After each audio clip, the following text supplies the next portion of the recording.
नमस्कार दोस्तों। डेट आज की 4 जून 2026 है। स्वागत है आपका एटोरियल डिस्कशन में। 3 इश्यूज आज हम डिस्कस करेंगे। सबसे पहला आर्टिकल आज हम डिस्कस करेंगे एम्पथी के बारे में। जीएस पेपर 4 एथिक्स से रिलेटेड आर्टिकल है। पुलिस में एम्पथी किस प्रकार से मर रही है। दूसरा आर्टिकल आज हम डिस्कस करेंगे राइट टू बी फॉरगॉटन से संबंधित। ये जीएस पेपर 2 का आर्टिकल है, भूलने का अधिकार। फिर तीसरा आर्टिकल इकोनॉमी से संबंधित है। किस प्रकार से चाइना हमसे आगे निकल गया, हम पीछे रह गए, क्यों, हमने गलत स्ट्रेटजी पे फोकस किया। ये टेलीग्राम चैनल आप ज्वाइन कर लीजिए पीडीएफ के लिए। यहां पे आपको डेली पीडीएफ मिलती है।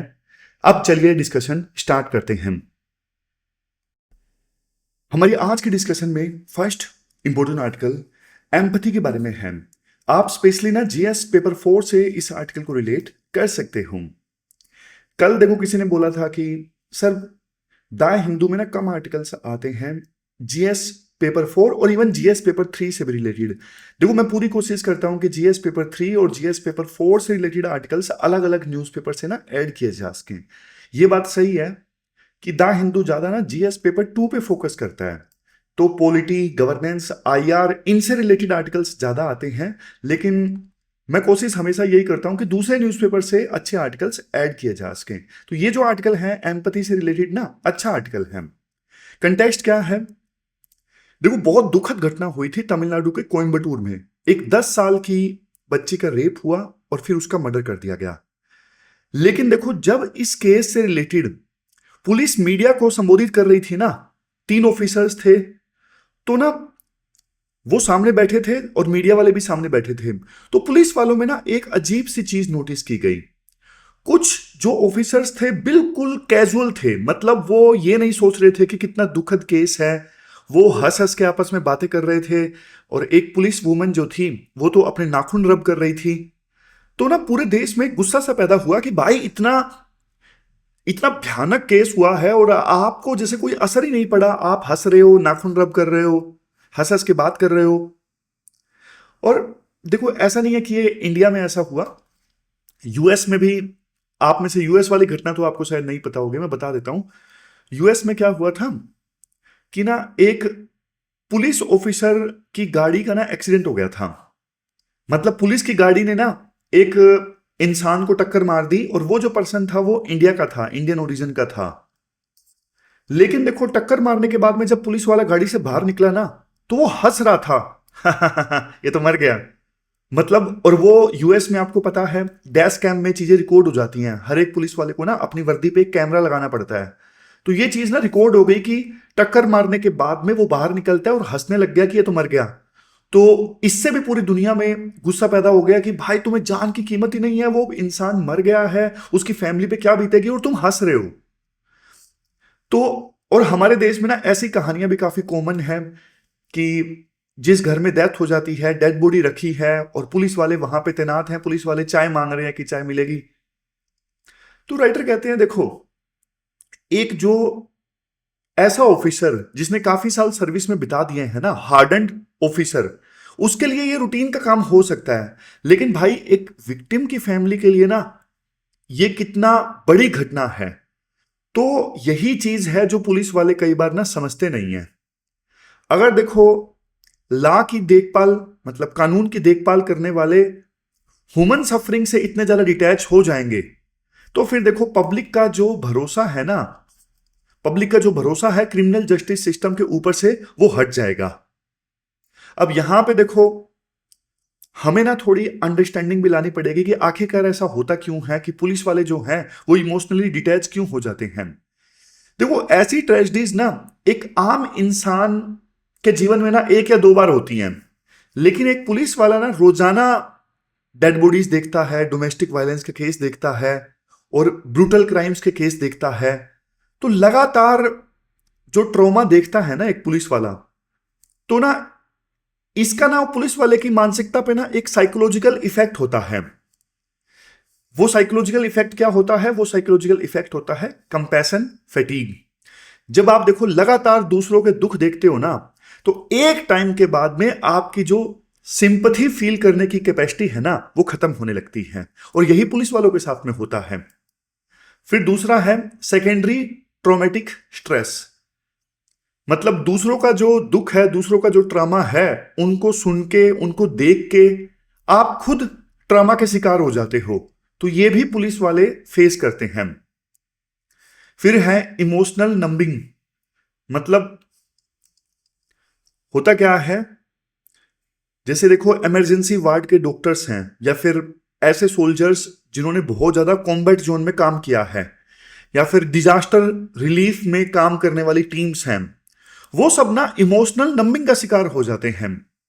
मतलब उनका जो दिमाग है ना, वो इमोशनल होना ही बंद कर देता है। तो ऐसा ही पुलिस वालों के साथ में होता है। लेकिन देखो, हमारे जो पुलिस वाले हैं ना, इस चीज को ना स्वीकार नहीं करते। इस साइकोलॉजिकल बर्डन को वो कभी एक्नोलेज नहीं करते। आप सोच के देखो, एक पुलिस वाले की जो एवरेज लाइफ है वो कैसे होती है। लंबे अनसर्टेन ड्यूटी के आवर्स, मतलब रात को ड्यूटी लगा दी, कभी मर्जी ड्यूटी लगा दी, लंबी लंबी छुट्टी नहीं मिली 2-3 दिन तक लगातार, कोई वीकली ऑफ नहीं है।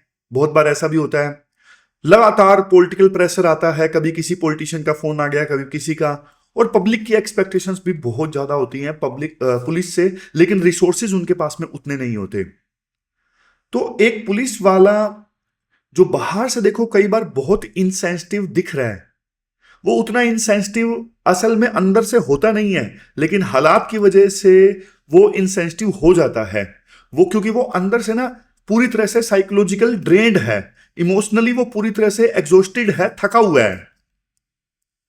लेकिन देखो, सच्चाई ये है भाई, चाहे कितनी भी थकान हो, आपके मन में अगर इंसानियत नहीं है ना, फिर आप सिविल सर्वेंट या फिर पब्लिक सर्वेंट कहलाने के लायक नहीं हो। लोग पुलिस के पास में ना कब जाते हैं, अपनी जिंदगी के ना सबसे ज्यादा डार्क मोमेंट्स में पुलिस वालों के पास जाते हैं। लोग ऐसे ही नहीं जाते। लेकिन ऐसी ट्रेजेडीज के वक्त अगर पुलिस वाले अच्छे से बिहेव नहीं करते हैं, तो भाई फिर जस्टिस के मायने ही क्या। फिर जस्टिस का कंसेप्ट हटा ही दो देश से फिर तो ऑफिसर का जो व्यवहार है ना, चाहे वो कितना ही थका हुआ हो, मोरली अच्छा होना चाहिए। फिर राइटर ना एक बात ये भी बोलते हैं, आप ना ये देखो कि हमारा जो पुलिसिंग सिस्टम है कब बना था। 1861 का पुलिस एक्ट है ना, ये सबसे ज्यादा इंपॉर्टेंट है हमारे देश में पुलिसिंग में। लेकिन आप सोच के देखो, ये एक्ट कब आया था। 1857 की क्रांति के बाद आया था ये 1867 का पुलिस एक्ट, जिसके तहत हमारे देश में पुलिस कंट्रोल होती है। लेकिन ये पुलिस एक्ट जो आया था ना, ये पुलिस को ज्यादा पावर्स देता है देश की जनता को डराने के लिए। समझ रहे हो, एक फियर का एटमॉस्फेयर पैदा करने के लिए, ताकि देश के लोग दोबारा से म्यूटनी ना करें, दोबारा से 1857 टाइप की कोई क्रांति ना करें। समझ गए। तो जब एक विक्टिम थाने में घुसता है ना, उसको डर लगता है, वो वल्नरेबल फील करता है, और ऊपर से फिर ऑफिसर इनसेंसिटिव ढंग से बिहेव करता है, तो उसका वो डर जो है वो और ज्यादा बढ़ जाता है। वो अपने आप को ना सिस्टम से अलग थलग महसूस करने लगता है।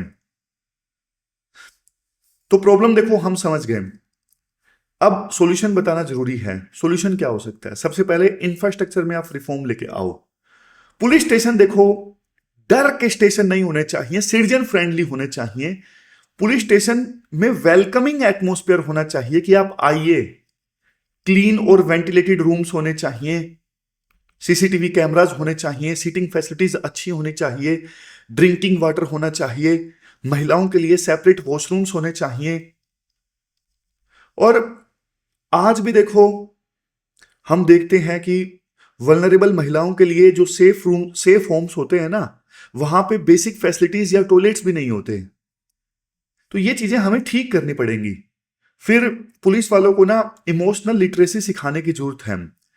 आज जो पुलिस वालों को ट्रेनिंग दी जाती है ना पुलिस एकेडमीज में, वहां पे ना करिकुलम में ये सब चीजें आप सिखाओ। Emotional intelligence, behavioural science, even trauma की साइकोलॉजी, ये सब चीजें उन्हें सिखाने की जरूरत है। जैसे यूपीएससी एस्पायरेंट्स जीएस पेपर 4 पढ़ते हैं, तो उन्हें भी ये सब चीजें सिखाने की आवश्यकता है। Next, institutional care for cops. देखो, आप सिस्टम ऐसा बनाओ कि जो थके हुए ऑफिसर्स हैं ना, वो कंपैशनेट नहीं बन सकते। आप सिस्टम को थोड़ा ठीक करो, वर्किंग आवर्स को थोड़ा रैशनलाइज करो, मैंडेटरी हफ्ते की छुट्टी दो आप, और समय समय पे उनकी साइकोलॉजिकल ट्रेनिंग भी करवाओ। मतलब उनका भी मेंटल हेल्थ का ख्याल रखना जरूरी है ताकि वो बर्नआउट ना फील करें। और इवन देखो, एक चीज ये भी बोली जाती है, अलग से विक्टिम सपोर्ट डेस्क होने चाहिए पुलिस स्टेशंस में, विक्टिम्स की रिहेबिलिटेशन के लिए, उनको सपोर्ट करने के लिए। इवन डिजिटल कंप्लेंट सिस्टम होना चाहिए, काउंसलिंग यूनिट अलग से होनी चाहिए, सिटीजन्स फैसिलिटेशन सेंटर होने चाहिए। पुलिस इंटरेक्शन के लिए ना बल्कि ऑडिटिंग भी होनी चाहिए कि पुलिस का, जैसे एक प्राइवेट कंपनी ना फीडबैक कॉल लेती है कि आपका फीडबैक कैसा रहा, कस्टमर केयर एग्जीक्यूटिव ने ठीक से बात की क्या नहीं की, वैसे ही देखो पुलिस वालों के साथ में कैसा इंटरेक्शन हुआ जनता का, उसके लिए भी ऑडिटिंग होनी चाहिए थर्ड पार्टी के द्वारा। फिर मीडिया प्रोटोकॉल में बताया जाता है, जो ये मर्डर, चाइल्ड डेथ या सेक्सुअल वायलेंस की प्रेस कॉन्फ्रेंसेस है ना, उनके क्लियर प्रोटोकॉल होने चाहिए। ऑफिसर्स को ये याद रखना चाहिए कि भाई टीवी जो है विक्टिम के परिवार वाले भी देख रहे हैं।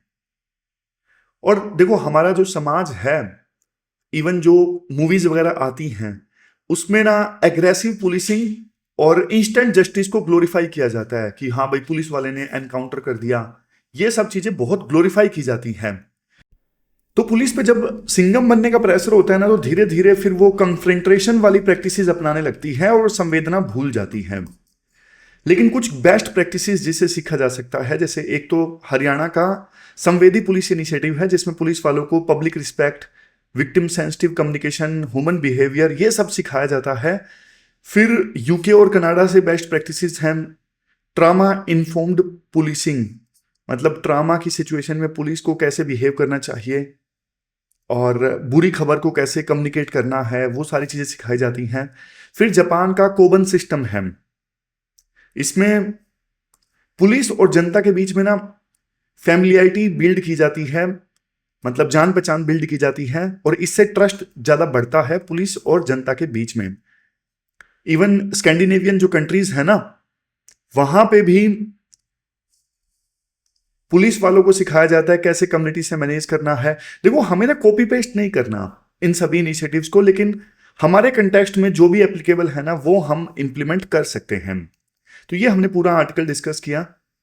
2017 में इमोशनल इंटेलिजेंस से संबंधित क्वेश्चन पूछा था, 2020 में फिर से पूछा, तो यहां पे आप इन क्वेश्चंस में आज के आर्टिकल के पॉइंट्स यूज कर सकते हो। और ये नहीं, ये छोड़ो,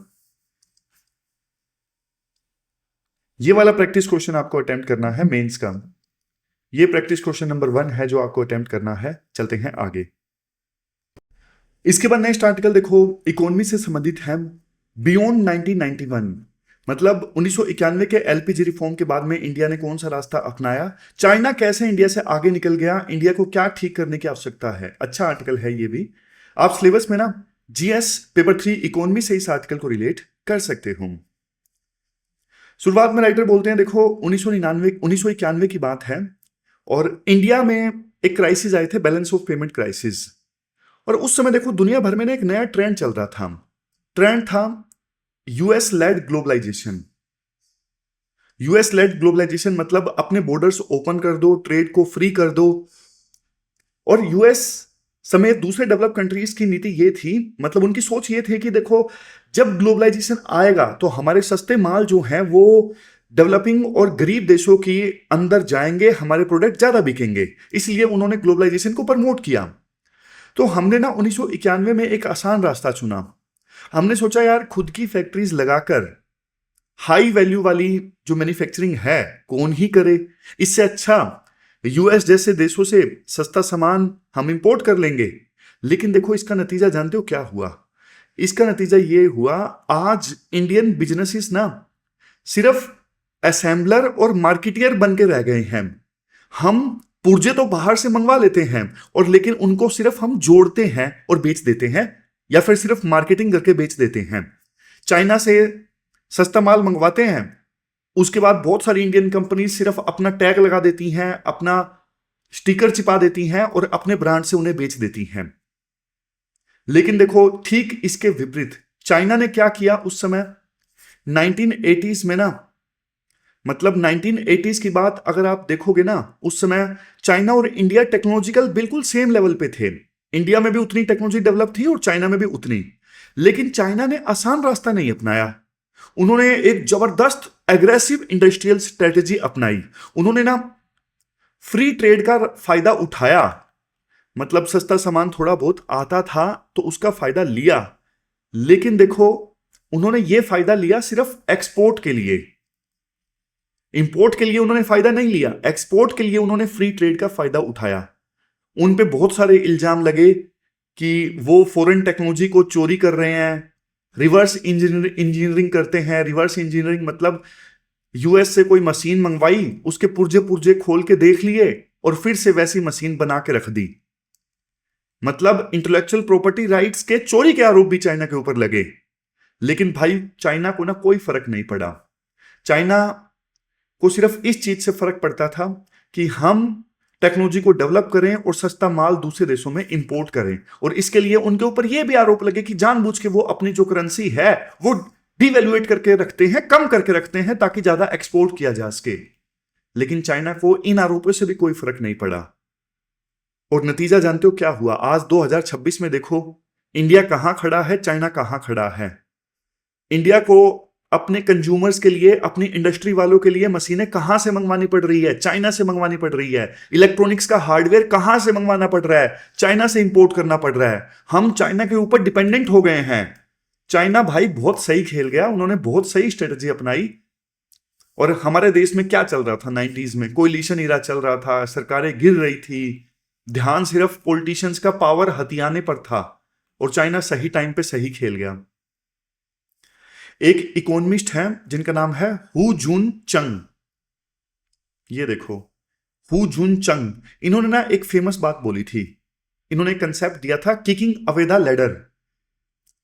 kicking away the ladder concept ये कहता है कि जो देश अमीर बन जाते हैं ना, जैसे यूएसए, वो बाकियों को ना ऊपर आने नहीं देते। बाकियों की ऊपर आने की जो सीढ़ी है, जो लैडर है, उसे वो गिरा देते हैं लात मार के।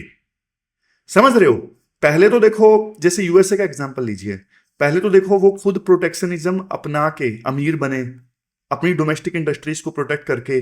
फिर जब उनकी इंडस्ट्रीज मजबूत हो गई तो उन्होंने मार्केट ढूंढने के लिए इंडिया जैसे देशों पे ग्लोबलाइजेशन का दबाव बनाया, अपने बॉर्डर ओपन कर दो, हमारा माल आने दो। लेकिन जब फैक्ट्रीज फिर से शिफ्ट हो गई यूएसए की चाइना जैसे देशों में, चाइना फिर ग्लोबलाइजेशन को गाली देने लग गया आज के समय में, और बोला कि ग्लोबलाइजेशन खराब है। यानी यूएसए जैसे देश अपने हिसाब से चलते हैं भाई, उनके लिए कोई चीज बुरी नहीं है, कोई चीज अच्छी नहीं है, वो सिर्फ ये देखते हैं अभी हमारा फायदा किस चीज से हो रहा है। समझ गए? आज इंडिया और चाइना के बीच में देखो फर्क कितना ज्यादा आ गया है। 1991 में ना, 1991 में हम यूएस को $3 बिलियन का एक्सपोर्ट करते थे, लेकिन आज हम ना यूएस को $86 बिलियन का एक्सपोर्ट करते हैं और इंपोर्ट करते हैं $46 बिलियन का। यूएसए के मामले में तो हमारे देश में ट्रेड सरप्लस है, लेकिन चाइना देखिए, चाइना को सिर्फ हम $14 बिलियन का एक्सपोर्ट करते हैं और $114 बिलियन का इंपोर्ट करते हैं। $100 बिलियन का ट्रेड डेफिसिट। बहुत शर्म की बात है, सही बताऊं तो यार। सॉरी। कहने को देखो इंडिया जो है फास्टेस्ट ग्रोइंग इकोनॉमी है, लेकिन आप सच्चाई देखिए, इंडिया की ओवरऑल जो इकोनॉमी है 1991 से लेके अभी तक 2026 तक सिर्फ 15 गुना हुई है, जबकि चाइना की इकोनॉमी 1991 से लेके अभी तक 46 गुना हो चुकी है। पर कैपिटा इनकम, चाइना में पर कैपिटा इनकम 1991 के लेवल से ना 38 गुना बढ़ चुकी है, और इंडिया में 1991 से अभी तक पर कैपिटा इनकम सिर्फ 8 गुना बढ़ी है। देखो, जब करोड़ों भारतीयों की इनकम बढ़ेगी तभी तो फायदा होगा ना। अगर करोड़ों भारतीयों की इनकम ही नहीं बढ़ी, पर कैपिटा इनकम नहीं बढ़ी, तो डिमांड गिरेगी, और जब लोग कुछ खरीदेंगे ही नहीं, जब डिमांड ही नहीं है, तो भाई फॉरेन इन्वेस्टर्स यहां पे आके करेंगे क्या? तो फिर तो इंडिया की स्टोरी फुश। ये दिक्कत है भाई, ठीक करनी पड़ेगी अपने को सिचुएशन। देखो, हमारे जो पॉलिटिशियंस है ना, वो हमेशा देखो एक ही राग अलापते हैं हमेशा। जो 1991 के रिफॉर्म्स हैं उनको और एग्रेसिवली लागू करो, इंप्लीमेंट करो, फॉरेन कैपिटल को यानी विदेशी पूंजी को हमारे देश में आने दो, ग्लोबल सप्लाई चेन से जुड़ जाओ। और कुछ तो ये भी बोल देते हैं कि हमें मैन्युफैक्चरिंग की जरूरत ही नहीं है, सर्विस लेड इकोनॉमी बनकर हम सुपर पावर बन सकते हैं। लेकिन देखो, राइटर कहते हैं भाई ये स्ट्रेटेजी फ्लॉप हो गई है ऑलरेडी। अब ग्लोबल सप्लाई चेन्स जो हैं वो कोलैप्स कर गई हैं। पहले जो हम बोलते थे ना, जैसे एप्पल का मोबाइल फोन है, चिप ताइवान में बन रही है, डिस्प्ले साउथ कोरिया में बन रहा है, असेंबली इंडिया में हो रही है, यूज कैलिफोर्निया में हो रहा है फोन। ये ग्लोबल सप्लाई चेन्स आज के समय में कोलैप्स कर रही हैं। मतलब दुनिया अब हाइपर ग्लोबलाइजेशन से वापस अंदर की तरफ सिकुड़ रही है। पहले जैसे होता था ना कि बॉर्डर्स डाइल्यूट हो गए थे, एक ही मिनट में सामान आ जाता था, लेकिन नहीं, अब अलग अलग देशों ने अपने बॉर्डर्स पे स्ट्रिक्ट कंट्रोल कर दिया है, सामान आसानी से नहीं जाता। तो ग्लोबलाइजेशन से हम पीछे जा रहे हैं, ग्लोबल सप्लाई चेन्स सिकुड़ रही हैं। और एशियन टाइगर्स की बात करें, जापान, साउथ कोरिया, ताइवान, इन्होंने देखो एक्सपोर्ट से ग्रोथ की थी, क्योंकि पहले उन्होंने ना अपना डोमेस्टिक बेस बनाया, बाद में उन्होंने एक्सपोर्ट से ग्रोथ की थी। आज उनकी भी कंडीशन खराब है। ताइवान का जो कोर एक्सपोर्ट है ना, वो 40% तक गिर चुका है।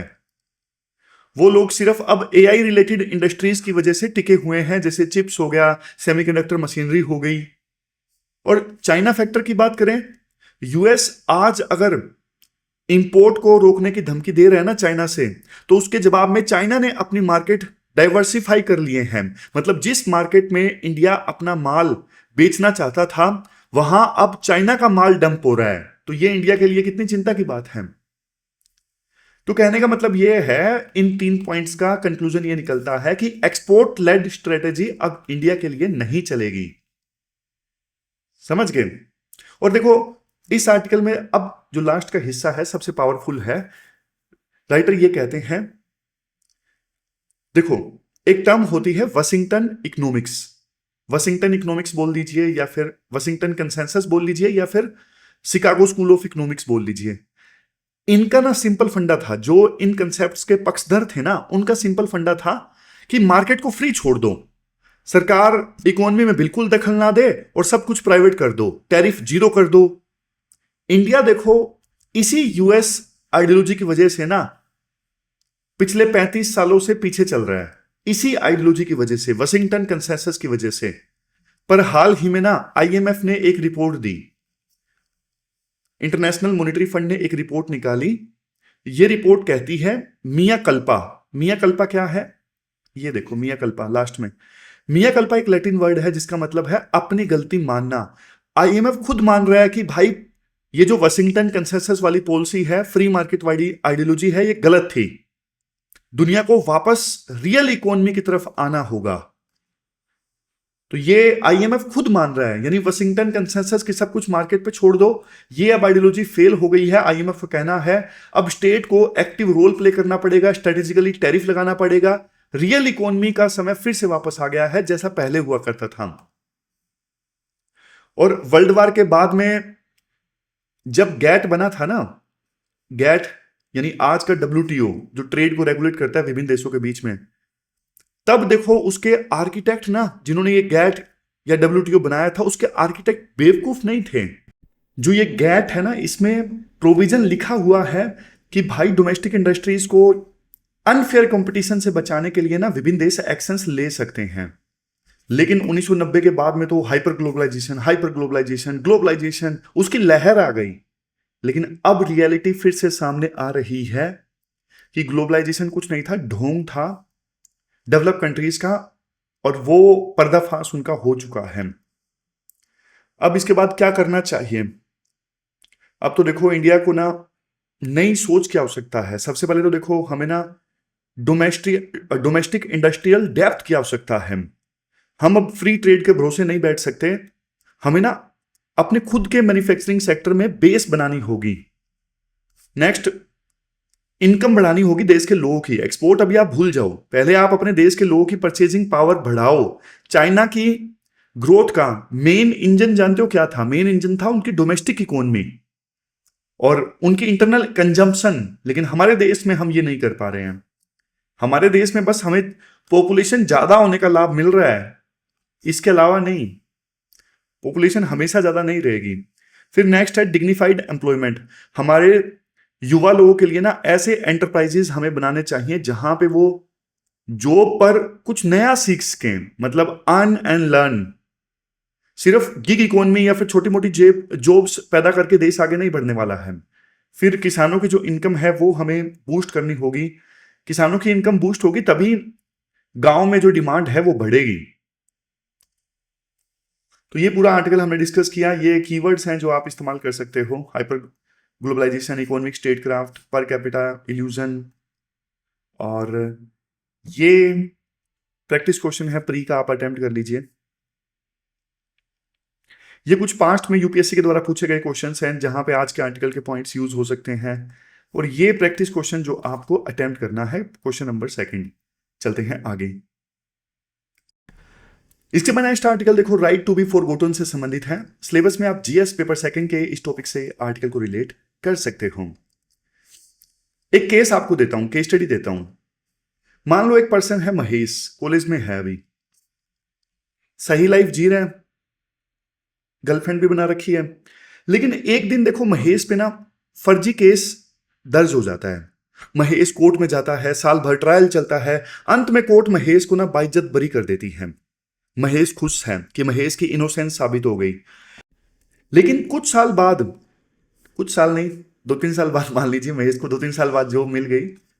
2-3 साल बाद महेश जब जॉब करने के लिए जाता है ना, तो एचआर महेश का नाम गूगल में सर्च करता है। और गूगल सर्च में ना महेश के बारे में ना एचआर को पुराने कोर्ट केस के बारे में पता चल जाता है, जिसमें लिखा होता है एक्यूज्ड ऑफ फ्रॉड, यानी फ्रॉड का एक्यूज्ड है महेश। अब महेश एचआर को बताता है कि भाई वो उस केस से मैं बाइज्जत बरी हो चुका हूं। लेकिन एचआर महेश को रिजेक्ट कर देता है। एचआर कहता है कि नहीं, मुझे तो नेट पे रिकॉर्ड मिल गया, मैं और नहीं जानना चाहता, मेरे पास और भी कैंडिडेट्स हैं। यानी कि वो केस खत्म हो चुका है, लेकिन नेट पे मौजूद, इंटरनेट पे मौजूद रिकॉर्ड्स की वजह से समाज जो है आज भी महेश को शक की निगाहों से देखता है। मतलब महेश डिजिटल लाइफ की वजह से ना एक जिंदा लाश बन गया है। और यहीं से देखो जन्म होता है राइट टू बी फॉरगॉटन का। मतलब आप ना अपने बारे में पुरानी इररिलेवेंट जो डिजिटल इंफॉर्मेशन है ना, उसको मिटाने का अधिकार आपके पास में होना चाहिए। अब देखो इस आर्टिकल का जो कोर है ना, वो क्या है? 2 बड़े प्रिंसिपल्स के बीच में टकराव है इस आर्टिकल के कोर में। एक तरफ देखो ओपन जस्टिस है, भाई कोर्ट की जो प्रोसीडिंग्स हैं वो ओपन होनी चाहिए, चुपचाप बंद कमरे में न्याय नहीं होता। और ये जरूरी भी है ताकि पब्लिक कोर्ट्स को स्क्रूटिनाइज कर सकें, मतलब कोर्ट्स के ऊपर नजर रख सकें, कानून की समझ लोगों में बढ़े। और सबसे बड़ा पॉइंट, देश का ना एक हिस्टोरिकल रिकॉर्ड बने, देश में क्या क्या हुआ है। फेमस कोट है ना, जस्टिस सिर्फ होना नहीं चाहिए, जस्टिस दिखना भी चाहिए। दूसरी तरफ है इंफॉर्मेशनल प्राइवेसी, मतलब आपकी जो पर्सनल इंफॉर्मेशन है ना, उस पर आपका कंट्रोल होना चाहिए। अब सुप्रीम कोर्ट की 9 जजेस की बेंच ने पुट्टास्वामी केस में आर्टिकल 21 में राइट टू प्राइवेसी को भी इंक्लूड किया था। तो कन्फ्लिक्ट यहां पे ये है, ओपन जस्टिस ये चाहता है कि भाई कोर्ट्स का हर रिकॉर्ड पब्लिक हो, वहीं पे प्राइवेसी ये चाहती है कि एक्यूज्ड या बरी हुए इंसान की पर्सनल डिटेल्स जो है ना वो आप पब्लिक में मत डालो। तो दोनों के बीच में टकराव है। पहले ना कोर्ट्स का रिकॉर्ड जो ना फिजिकल फाइल्स में हुआ करता था, अब उन फाइल्स को ढूंढना बहुत मुश्किल हुआ करता था। लेकिन आज सब कुछ डिजिटल है, इंटरनेट, सर्च इंजन्स, और अब तो एआई भी आ गया जिनकी सहायता से ना किसी का भी रिकॉर्ड बहुत जल्दी से खंगाला जा सकता है। एक क्लिक पे किसी का भी पूरा कच्चा चिट्ठा आ जाता है। तो पब्लिसिटी के नेगेटिव कंसिक्वेंसेस भी हैं। अब कंपेरेटिव एनालिसिस आप करोगे ना, दूसरे देशों से इंडिया को कंपेयर करोगे, तो दुनिया भर में ना राइट टू बी फॉरगॉटन की शुरुआत जो है वो यूरोप से हुई। वहां पे 2014 में ना गूगल स्पेन केस हुआ था। वहां पे राइट टू बी फॉरगॉटन को ना फ्रीडम ऑफ एक्सप्रेशन और पब्लिक इंटरेस्ट के ना अगेंस्ट तोला जाता है। वहां पे एक बड़ा एक्ट है जीडीपीआर, यानी general data protection and regulation act. ये एक्ट इसकी गारंटी देता है कि जो पर्सनल डेटा है वो सेफ रहेगा।